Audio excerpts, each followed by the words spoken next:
သိရမယ်သူများရဲ့အကြောင်းသူ့ skin ကဘာ skin ဖြစ်နေဆိုတာဒီကအဲ့ဒါပဲသိရမယ်နော်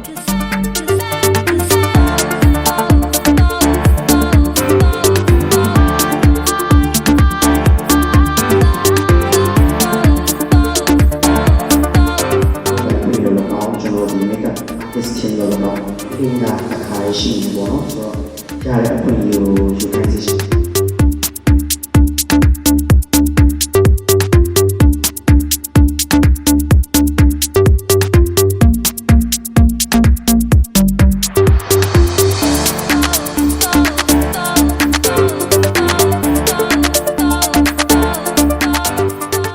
လက်ရဒီရဲ့လက်ကဒီကမှာခလာစားတော့တော်တော်တော်သူ့ရဲ့အသွားနှုံးနေပြီးသူ့ရဲ့ဒီရှေးလို့ချေနှုံး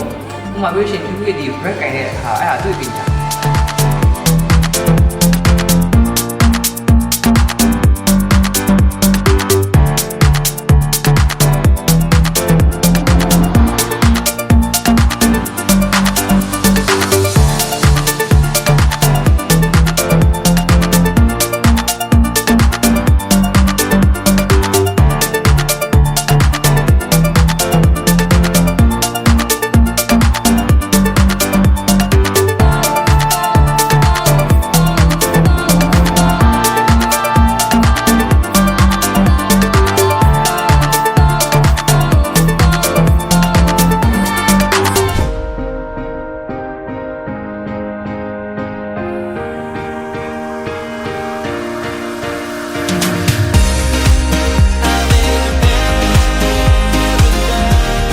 လုံးဝကြည်ရင်လည်းက